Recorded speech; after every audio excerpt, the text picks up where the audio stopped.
couple things that you need to know when deciphering the differences between private colleges and public colleges or in-state or out-of-state schools. Number one, for state schools, public schools, if you are going to a school within the state that you live, you're going to get a discount.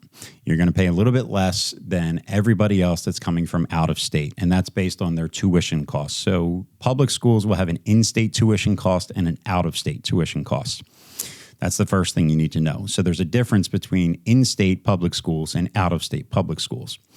Private schools, it does not matter what state you live in. It is the same price for everybody, whether you're living in state or you're coming from 4 or 5 states away. It's the same price. Their tuition costs are the same.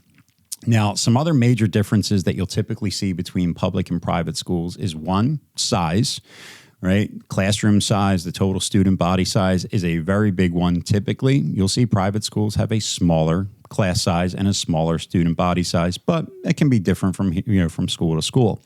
The biggest difference that you will see is the price tag. Most in-state state schools and out-of-state state schools will essentially have their tuition costs set by the state. And so typically those tuition costs are less. When you look at private schools, they get to determine what their tuition costs are. So you will typically see tuition costs that are much higher.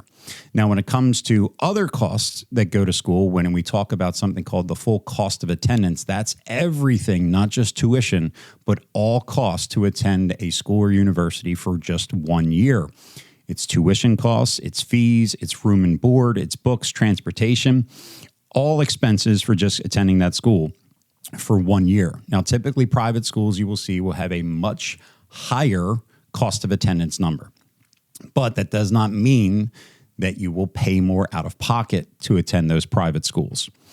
In the private school world, you will typically see that there is much more financial aid offered to students than there is at the public schools. Private schools can be a school that typically meets a high percentage of need and doesn't give much merit. Like your Ivy Leagues, they do not give merit-based scholarships.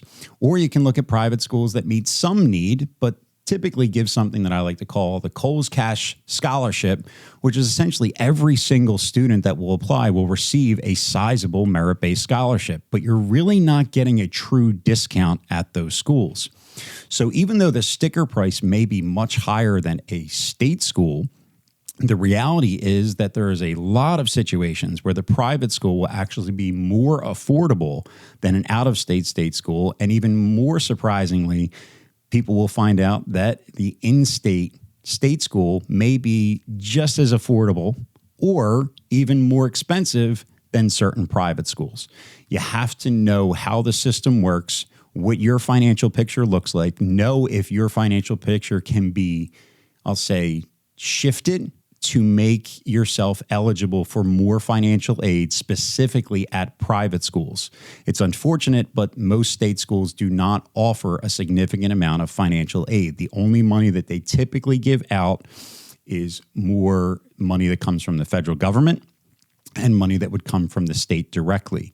But state schools are not always the most giving. Those big private schools with the big endowment funds, that's where the giving happens most often. And that's when you'll hear these huge scholarships that are offered are typically coming from those private schools that have a lot of cash in their back pocket that they can offer you to make your college education much more affordable.